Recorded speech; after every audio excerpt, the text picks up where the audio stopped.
The Galactic Union had existed for over 5,000 years. In this time, thousands of different alien species had joined together to explore the stars. They traded with each other, shared knowledge, and lived mostly in peace. Among the many stories told across the galaxy, one tale kept appearing. It was the legend of a species called humans. Most aliens thought humans were just made-up creatures from ancient times. Some believed they had once been real, but had died out long ago. Either way, no one had ever found proof that humans actually existed. Commander Zaxlith did not care much for old stories. He was a serious scientist who believed in facts and evidence. As the leader of the Union science vessel Curiosity, his job was to map unexplored regions of space and collect data. He had blue skin, 4 arms, and eyes that could see things most species couldn't. His people, the Vorax, were known for their careful, patient approach to science. "Commander, we've found something strange," said First Officer Trill. She pointed to the ship's main screen. "This small planet shows energy readings that don't match any natural pattern." Zaxlith moved closer to examine the data. The planet was small, rocky, and seemed ordinary at first glance. But deep scans showed something artificial beneath its surface, something that was still producing power after what must have been thousands of years. "Prepare a landing team," Zaxlith ordered. "Full protective gear and scanning equipment." 6 hours later, Zaxlith stood at the entrance of an enormous underground facility. The door had opened easily once their computers decoded its simple locking system. The air inside was clean and breathable, maintained by ancient systems that somehow still worked perfectly. "This technology is at least 10,000 years old," said Science Officer Vex. He waved his scanner over the smooth metal walls, yet everything functions as if it were built yesterday. They walked down long hallways lit by soft white lights that turned on as they approached. The team took careful notes and samples but found no clues about who had built this place or why. Then they reached the central chamber. "By the stars," whispered Trill. The room was vast, larger than the Curiosity itself, and filling the space were thousands of transparent pods, each containing what appeared to be a sleeping person. "Are they alive?" asked Vex. Zaxlith approached the nearest pod and wiped dust from its surface. Inside was a being with pale skin and dark hair. It looked peaceful, as if in a deep sleep. A small screen on the pod displayed unfamiliar symbols and what appeared to be vital signs, slow but steady. "I believe," said Zaxlith slowly, "we have just found our first human." The pod had a name displayed, Lucy Harris. The being inside was female according to the medical scans. She was neither fully alive nor dead, but in some kind of suspended animation unlike anything in Union medical records. What troubled Zaxlith most was what surrounded the pods. Each sleeping human was kept with what clearly appeared to be weapons. Some pods were surrounded by data crystals containing what looked like military codes. Others had displays showing combat simulations. Some had physical weapons, metal objects, designed to hurt or kill. "This isn't a shelter," Zaxlith realized. "It's an army in storage." The team spent days cataloging the facility. They found over 3,000 humans in suspended animation. Each pod contained detailed records about the human inside, their skills, training, and combat specialties. Some were pilots, others were soldiers, engineers, or tactical experts. All had been modified in some way, with implants and genetic adjustments that suggested they had been specifically designed for warfare. When Zaxlith reported his findings to the Union Council, debate raged for weeks. Some wanted to destroy the facility immediately. Others argued that awakening and studying one human could provide valuable scientific knowledge. In the end, curiosity won out over caution. Union Counsel Peter Riggs, an elderly reptilian from the Saurian system, gave the final approval. "Wake one human. Just one. Study it carefully under maximum security. Learn what we can about this lost species." Senior researcher Alan Powell was chosen to lead the awakening procedure.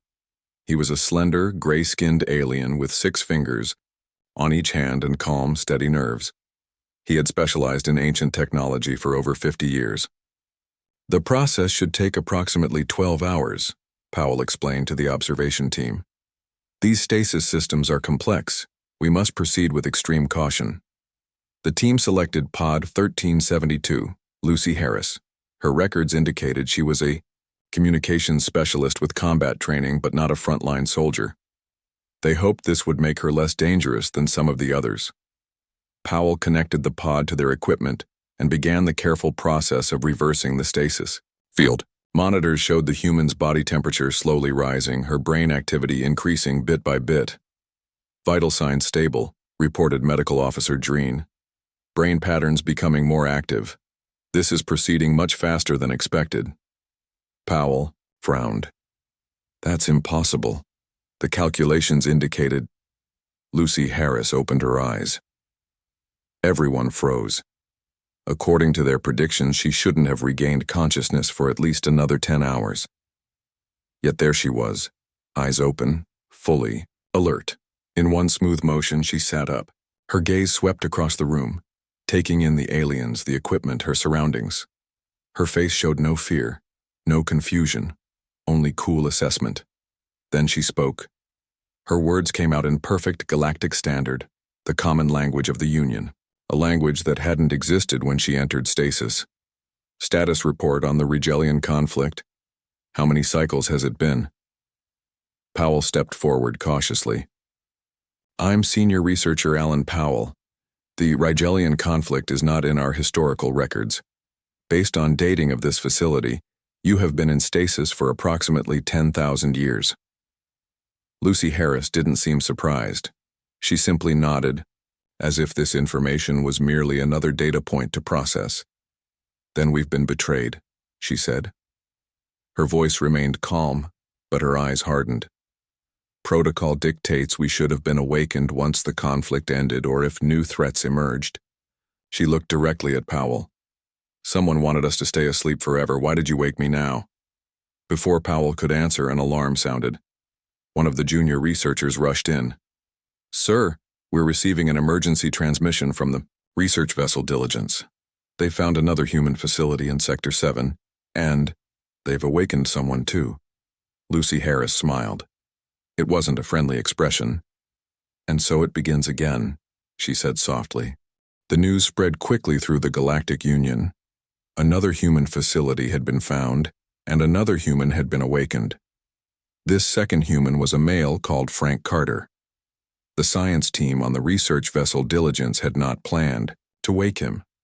They had simply been exploring the facility when someone accidentally triggered the revival process. Unlike Lucy Harris, Frank Carter did not wake calmly. Security footage showed him bursting from his pod, quickly taking down 3 researchers with precise moves, and locking himself in the ship's communications room. By the time Union security forces broke in, he had already sent out a signal that was now spreading across the stars. Back at the first facility, Lucy Harris sat in a comfortable but secure room. 2 guards stood outside her door. They weren't needed. She had made no attempt to escape or cause trouble. She answered questions politely and asked for reading materials to learn about the current state of the galaxy. Senior researcher Alan Powell entered her room carrying a data. He had spent the last 3 days talking with Lucy, trying to understand who she was and where she came from. Good morning, Lucy, Powell said. I hope you slept well. Lucy smiled. I've had enough sleep to last several lifetimes, don't you think? Powell nodded and sat down across from her.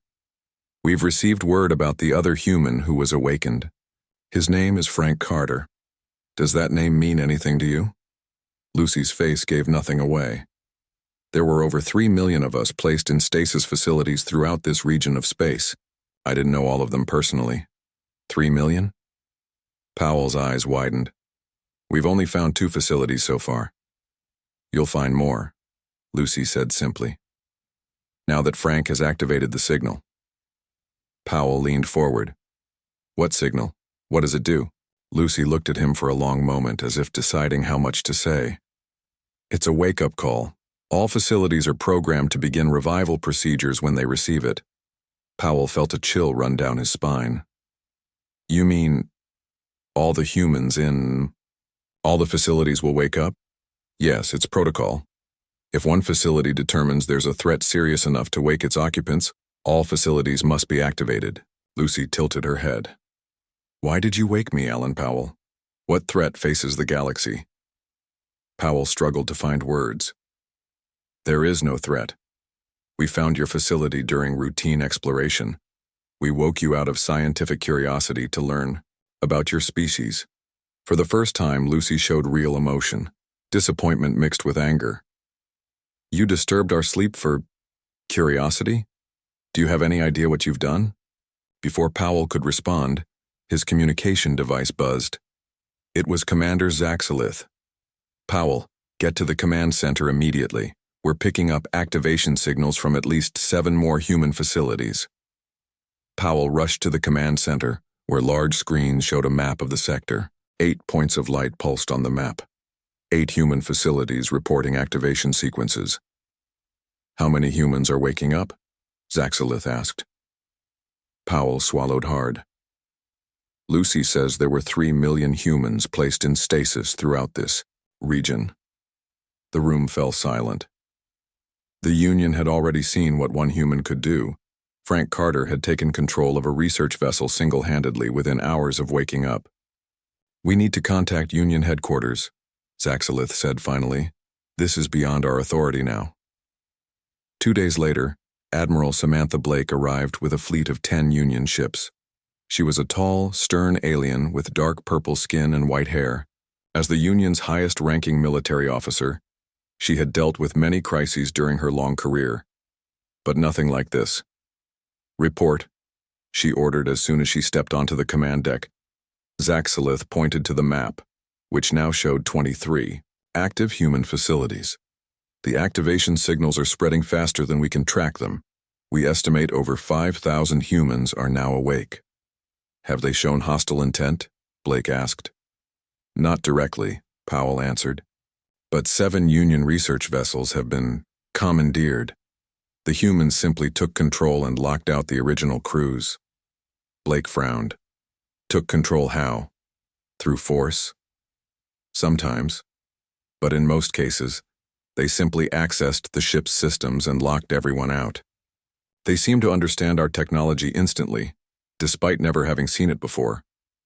Blake turned to a nervous-looking official in civilian clothes. Mr. Riggs, the Council sent you to establish diplomatic contact. How is that going? Union. Counsel Peter Riggs cleared his throat. We've spoken with several awakened humans. They all say the same thing. They were preserved as a military force to fight against something called the Rigelian Empire. When we tell them we have no record of such an empire, they assume it either no longer exists or is hiding. And do these Rigelians exist? Blake asked. We've found no evidence of them in any historical record, Zaxalith said. They might be extinct, or they might be a threat the humans invented to justify their military preparations. Blake was silent, for a moment, thinking. I want to speak with the first human, this Lucy Harris. Lucy was brought to the command center. She walked in calmly, looking at each alien with curious eyes. When she saw Admiral Blake, she straightened her posture slightly, recognizing authority. Lucy Harris, I am Admiral Samantha Blake of the Galactic Union Defense Force. I understand you were a communications specialist. Lucy nodded. Yes, Admiral, though all of us received combat training as well. Why? Blake asked directly. Why were you all preserved? What was your purpose? Lucy's expression remained neutral. To protect humanity and its allies from the Rigelian threat. When the war reached a stalemate, our leaders decided to place us in strategic positions throughout the galaxy. If the Rigelians ever broke the treaty or if new threats emerged, we would be awakened to respond. There is no record of humans or Rigelians in our histories, Blake said. And now thousands of your kind are waking up, taking our ships and sending signals we cannot decode. How do you expect us to respond? Lucy met her gaze steadily. With caution, Admiral. We were not designed to live in peace. As if to emphasize her point, alarms suddenly blared. A communications officer called, Out, Admiral! We're receiving reports from Sector 15. A group of awakened humans have taken control of the Union military outpost there. On the main screen, images appeared showing human soldiers moving with incredible speed and coordination. They weren't killing anyone, but they were efficiently disabling all resistance and securing key positions. You see? Lucy said quietly. It's already too late to stop it. The gods of war are waking up. 1 week after the first human awakened, the Galactic Union called an emergency meeting. Representatives from all member species gathered on the central planet of New Harmony. The great meeting hall was filled with nervous voices and worried faces. At the front of the hall, Admiral Samantha Blake stood next to Union Council Leader Vorn, a wise old alien with gray skin and 6 eyes. They watched as the last representatives took their seats. The situation is moving quickly, Blake said to the assembled crowd. Her voice was calm but serious. As of this morning, we have confirmed 57 human facilities are active. We estimate over 20,000 humans are now awake. Worried whispers filled the room. A representative from the Tulaxian system stood up. What do these humans want? Have they made any demands? Blake shook her head. They have not made formal demands, but they have taken control of 32 Union vessels and 14 space stations. They say they are securing strategic positions to defend against potential threats. What threats? Called another representative. We have lived in peace for centuries. Council Leader Vorn raised his hands for quiet. We have arranged a meeting with a human leader. Perhaps he can explain their intentions better than we can. The doors at the back of the hall opened. A human, male, walked in, flanked by 2 other humans. He wore a simple black uniform with no markings or decorations. His face was serious, his movements precise and controlled. This is Fleet Commander Rick Owens, Blake announced.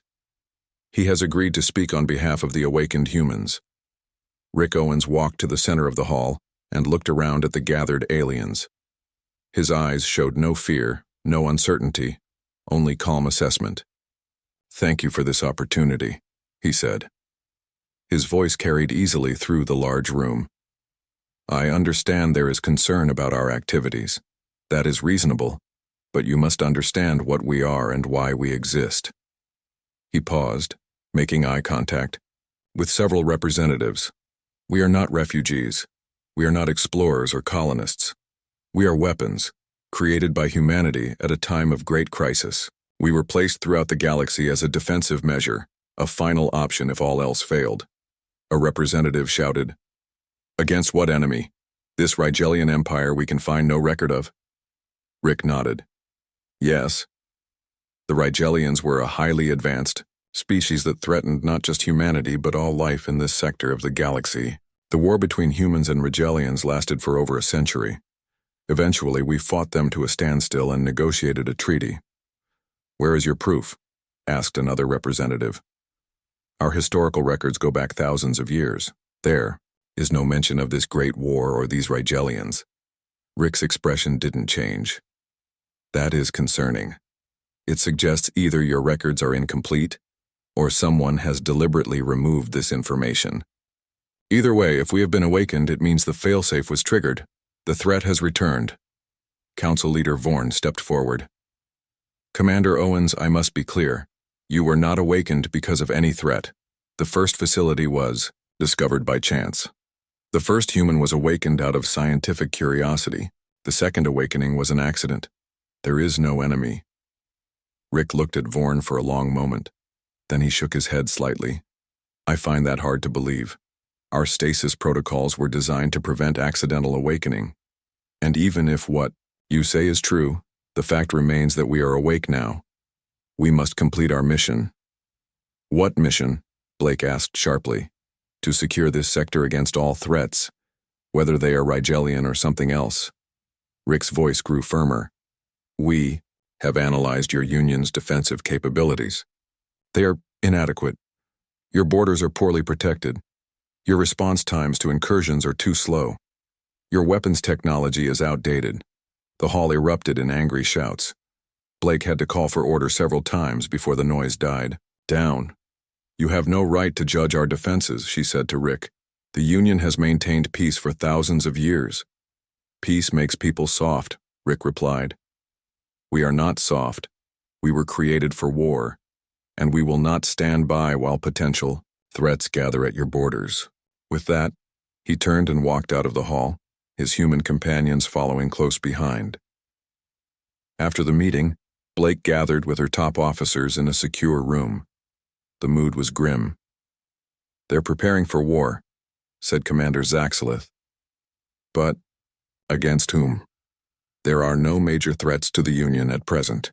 If they can't find an enemy, they might create one, Blake said worriedly. We need to understand what's driving them. Senior researcher Alan Powell spoke up. I've been studying the data from the human facilities. There's something strange about their programming. What do you mean, programming? Asked Blake. They're biological beings, not machines. Yes and no, Powell replied. The humans in stasis have been modified. They have neural implants that connect directly to their weapons and ships. They have genetic adjustments that enhance their strength, speed, and reflexes. And they have psychological conditioning that makes them extraordinarily focused on military objectives. They're living weapons, Zaxelith said quietly. Exactly, Powell nodded. And weapons need to be used. It's what they're made for. Blake's face grew even, more serious. How do we stop 20,000 living weapons who believe they have a mission to complete? I'm not sure we can, Powell admitted. But there's one human who might help us. Lucy Harris has been more cooperative than the others. She seems troubled by what's happening. Blake thought for a moment. Bring her here. Perhaps she can help us understand what these humans really want. Meanwhile, on the other side of the sector, human forces were growing stronger by the day. More stasis facilities activated, releasing more soldiers, pilots, and commanders. Human-controlled ships moved in precise formations, securing key positions throughout Union space. On the bridge of the captured Union vessel Discovery, now renamed Vigilant, Rick Owens studied star maps with his officers. Phase 1 is complete, said his second-in-command, a woman named Diane Miller. We have secure positions in all major systems. What are your orders for Phase 2? Rick looked at the map showing Union territory. Prepare the fleet. We'll begin the sweep for Rigelian outposts in 48 hours. And if we find none? Diane asked carefully. Rick's eyes were cold. Then we expand the search. The enemy is out there. We will find them. It's what we were made for. Union Intelligence Officer Greg Mason had not slept properly in days. He was not a field agent or a soldier. He was a researcher, someone who spent his time looking through old records and finding patterns. Now he was searching for anything that might explain the humans and their mysterious enemies. Greg was a small green-skinned alien with large eyes and delicate fingers perfect for handling ancient data crystals. He had been given special access to the Union's oldest archives, records that went back to the very founding of the Galactic Union. Most people thought these archives were complete, but Greg knew better. There were gaps in the records, periods, where information was missing or clearly edited. These gaps had never seemed important before. Now they might be the key to understanding the human crisis. Computer, search again for any reference to defenders between years 30,000 and 40,000 of the old calendar, Greg said, rubbing his tired eyes. The computer hummed. Reference found. Historical text 7842B, Section 12. Greg sat up straight. This was new. He had run this search before and found nothing. Display text, he ordered. Words appeared on his screen, faded and partly damaged but still readable. The defenders came when all hope was lost. They were not like any species we had seen before. They stood on two legs and had remarkable adaptability. In battle, they moved with impossible speed and precision. Within one cycle, they had pushed back the devourers from our homeworld. Within 3 cycles, our sector was safe again. We offered them alliance, trade, even worship. They refused all offers and disappeared back into the darkness between stars. Some say they were not natural beings, but weapons given life and purpose. Greg read the passage again and again. The timing matched. Approximately 12,000 years ago, during one of the major gaps in Union records. The description of defenders matched humans perfectly. He ran more searches, finding other fragments from different species. all telling similar stories. A mysterious race of warriors appearing in times of great danger, fighting with extraordinary skill, then vanishing once the threat was defeated. They weren't just soldiers, Greg whispered to himself. They were saviors. He gathered his findings and rushed to Admiral Blake's command center, where Lucy Harris was being questioned. When Greg arrived, Lucy was sitting calmly at a table, answering Admiral Blake's questions with short, precise answers. She looked up when Greg entered, her eyes curious. "I'm sorry to interrupt," Greg said breathlessly, "but I've found something important." He explained his discoveries, showing the fragments of text on his datapad. As he spoke, Lucy's expression changed from polite interest to genuine shock. "You found records of us," she said quietly. "I didn't think any survived." Blake looked sharply at Lucy. "You knew about this? About humans being called defenders?" Lucy nodded slowly. "Yes. That was one of our designations. Different species. Called us different things. Some called us guardians. Others called us the hand of fate. A few called us death's children." "Then it's true?" Greg asked eagerly. "Humans fought to protect other species?" "Of course," Lucy said, looking confused. "That was our purpose, to defend life in this sector of the galaxy." Blake leaned forward. "Against the Rigelians?" Lucy was silent for a long moment. Then she sighed, a very human gesture of resignation. "The truth is complicated," she finally said. "May I see your historical fragments?" Greg handed her the data pad. Lucy read quickly, her eyes moving back and forth across the screen. Then she set it down and looked at Blake and Greg with new resolve. "We weren't betrayed," she whispered. "We succeeded." "What do you mean?" Blake asked. "The Rigelians?" Lucy paused, seeming to struggle with what she was about to say. "They weren't real, not exactly." Greg and Blake exchanged confused looks. "Early in human space exploration, we faced many dangers," Lucy continued. "Natural disasters, hostile environments, and occasionally hostile species. Our leaders decided we needed to be stronger, faster, more aggressive. But how do you transform an entire species into perfect warriors? How do you maintain that martial spirit through generations of peace? You create an enemy," Greg realized, his eyes widening. "An enemy that never goes away." Lucy nodded. "The Rigelian threat was created by our own leaders. A fabricated enemy, used to justify the militarization of humanity. Most humans believed the Rigelians were real. I believed it, until this moment. But the records I found," Greg protested.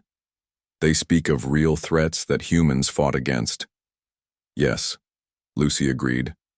"Once we had been transformed into the perfect fighting force, we were used against actual threats. Hostile species, cosmic disasters, anything that threatened life in this sector. The devourers mentioned in your fragment were real. We fought them and many others." Blake looked troubled. "So humans saved countless civilizations, including the ancestors of many Union species? And then, what? Why did you disappear from history?" "Our creators recognized a problem," Lucy explained. "What happens when perfect warriors run out of wars to fight? Their solution was to place us in stasis, programmed to awaken only if truly needed, and erase our existence from galactic memory. That's why the records were edited," Greg said with growing excitement. "Not to hide some terrible secret, but to let you sleep undisturbed." Lucy looked down at her hands. "We weren't meant to be remembered.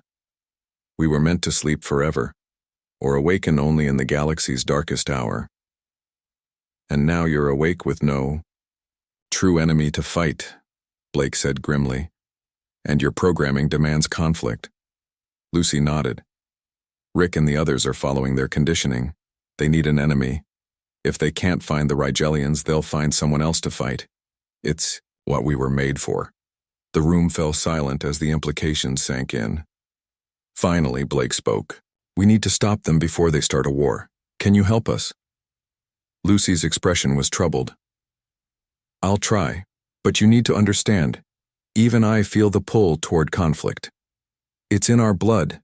in our modified genes, in the implants that help us think and fight. We were born for war. That's all we know. As if to emphasize her point, alarms suddenly blared. A communications officer rushed in. Admiral, we're receiving reports that human forces have engaged a mining colony in the Taurus sector. They claim to have found Rigelian technology there. Lucy closed her eyes briefly. It's beginning. Once the fighting starts, it will be almost impossible to stop.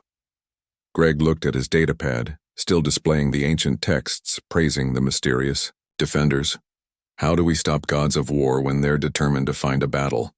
3 days after the attack on the mining colony, tension filled the galaxy. Human forces had secured 7 star systems, claiming they contained Rigelian technology. The Union Council was divided on how to respond. Some wanted to fight back. Others feared what would happen if they challenged these perfect warriors. Lucy Harris, senior researcher Alan Powell, and intelligence officer Greg Mason worked day and night on a solution. They had set up a special lab on the Union Science Station Hope. Their plan was bold and risky, but it might be the only way to prevent a galaxy-wide war. The original stasis technology was designed to keep our bodies alive but our minds asleep, Lucy explained as she worked on a complex set of calculations. What if we could modify it? Create a system where our bodies sleep, but our minds remain active in a shared virtual space? Powell looked up from his work. A simulation? You want to put all the humans in a virtual reality? Lucy nodded. A place where we can fight our wars, use our skills, fulfill our purpose, but without harming the real galaxy. Greg frowned. Will the others agree to this? Commander Owen seems determined to find real enemies. I'm counting on 2 things, Lucy said. First, that deep down, most humans know the Rigelians aren't real. Second, that we're tired. We were made for a purpose that no longer exists. This gives us a way to fulfill our programming without causing harm. They called their plan Project Dreamland. While they worked, Admiral Blake tried to maintain peace. She met with Rick Owens on a neutral space station, trying to convince him to stand down his forces. Commander Owens, Blake said formally as they sat across from each other in a conference room. The mining colony you attacked had no Rigelian technology. It was a peaceful operation run by civilians. Rick's face showed no emotion. Our sensors detected energy signatures matching Rigelian patterns. We had to be certain. And were you? Blake challenged. Did you find any actual evidence?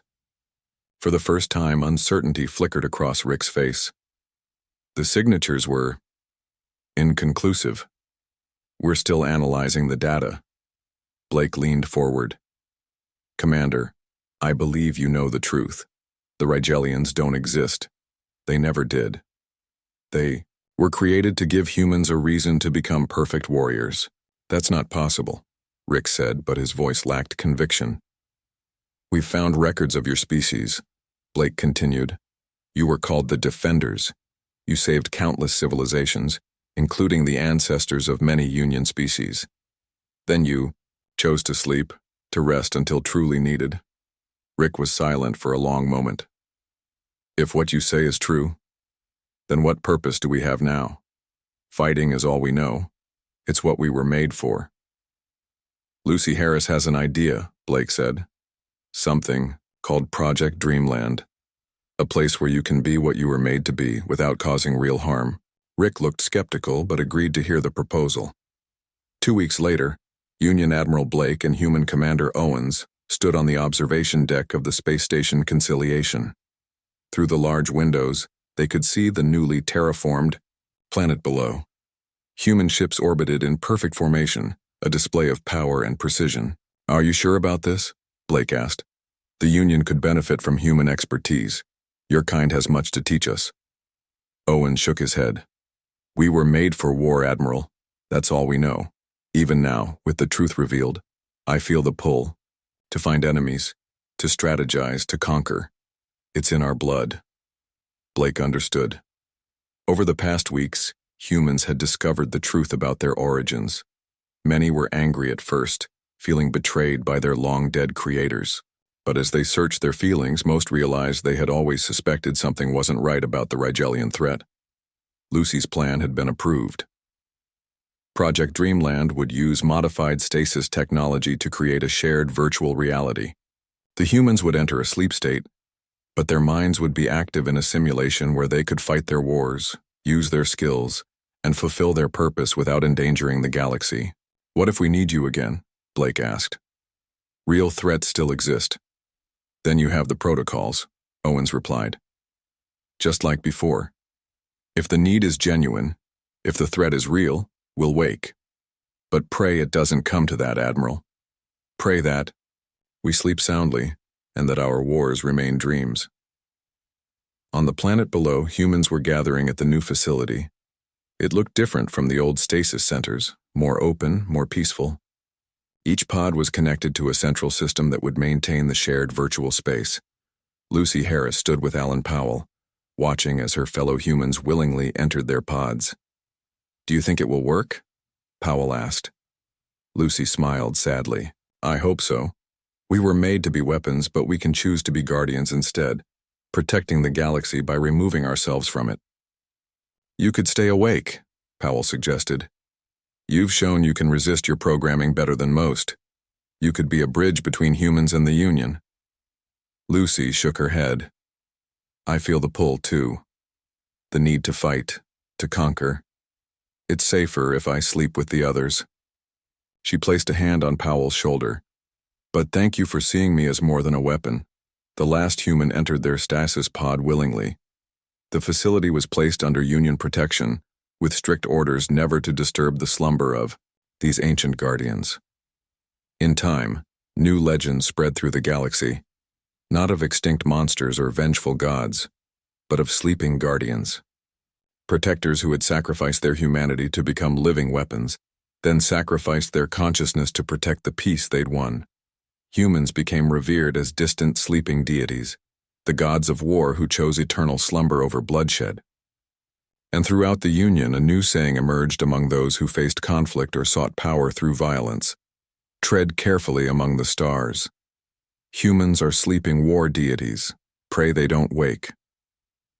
In the simulation, Lucy stood on a digital battlefield. Around her, fellow humans fought against imaginary Rigelians. The combat satisfied their programming while their physical bodies remained safely asleep. Sometimes, in quiet moments between virtual battles, Lucy would look up at the simulated sky and wonder about the real galaxy beyond. She hoped it remained peaceful, that her people's sacrifice meant something. And sometimes she thought she could hear the real stars singing a lullaby to the sleeping gods of war.